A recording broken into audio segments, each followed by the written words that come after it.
A Hillary Clinton campaign lawyer who launched what would become known as the anti-Trump dirty dossier denied involvement in the project for a year as reporters pressed him for information. Mark Elias brokered a deal between the Clinton camp, the Democratic National Committee and opposition research firm Fusion GPS to dig up dirt on the president while he was running for office. But a pair of New York Times reporters said Tuesday night on Twitter that Elias and others involved had lied about their ties to the arrangement. Folks involved in funding this lied about it, and with sanctimony, for a year. Times reporter Maggie Haberman tweeted after the Washington Post linked the dossier to Elias and his law firm Perkins Coie. Kent Vogel, another Times journalist, tweeted, "When I tried to report this story, Clinton campaign lawyer at Marsilius pushed back vigorously, saying you, or your sources, are wrong." The deal began in the spring of 2016, when Elias was approached by Fusion GPS, and lasted until right before Election Day. When Fusion approached Elias, it had already been doing research work on Trump for an unnamed client during the Republican primary,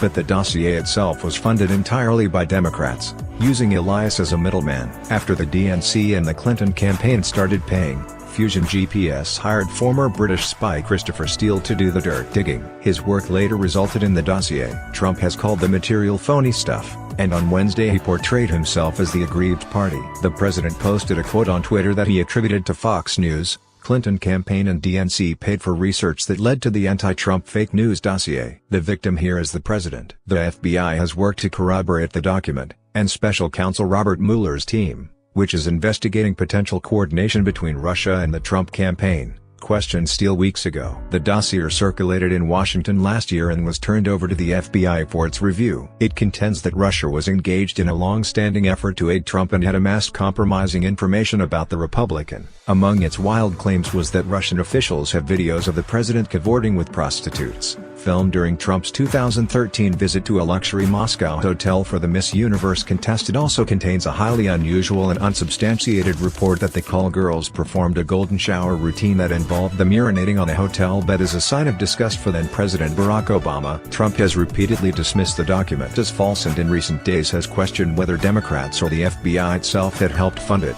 Trump also has challenged the findings of the FBI, NSA and CIA that Russia waged a large-scale influence campaign to interfere in the election. The FBI and the CIA have said with high confidence that the effort was aimed at hurting Clinton's candidacy and helping Trump. The NSA found the same with moderate confidence. It's unclear what Fusion GPS had dug up by the time Perkins Coie hired it in April 2016. According to a copy of the dossier published by BuzzFeed last year, the earliest report from Steele dates to June 2016.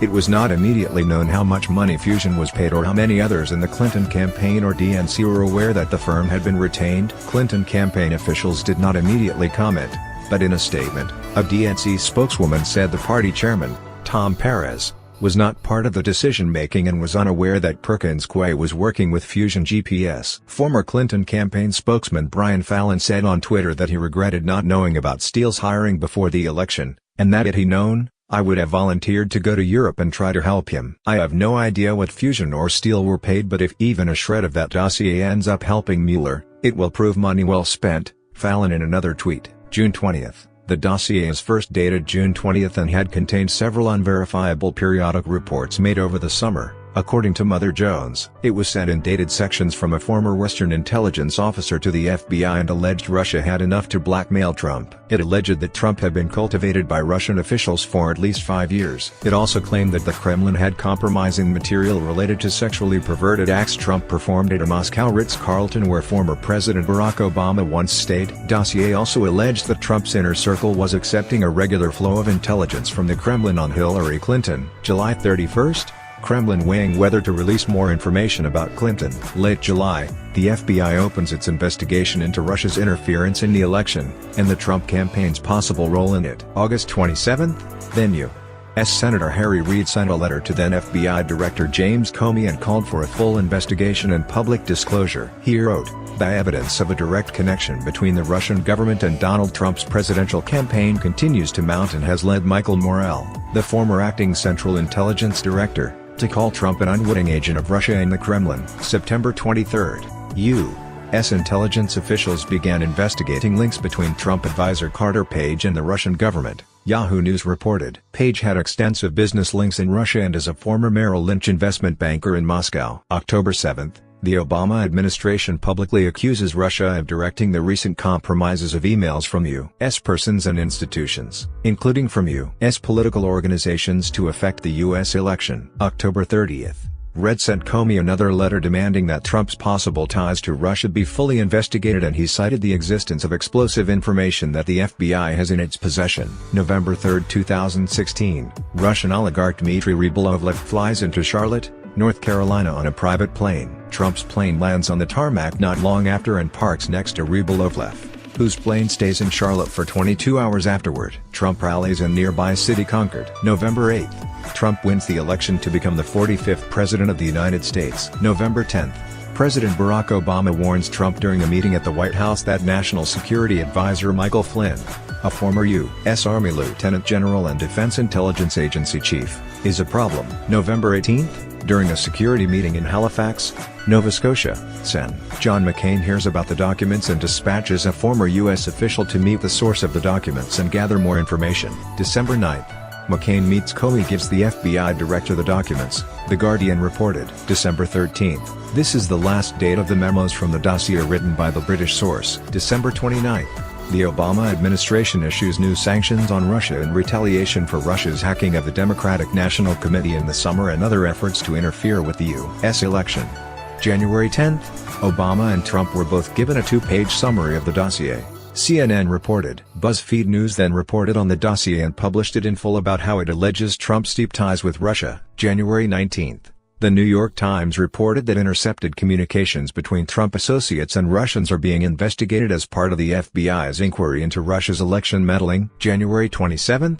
Trump's lawyer, Michael Cohen, holds a meeting with Russian-American businessman Felix Sater and Ukrainian lawmaker Andriy Yarmolenko to discuss a back-channel peace plan for Russia and Ukraine. February 13. Flynn resigns as National Security Advisor after reports emerged that he misled Vice President Mike Pence. March 2.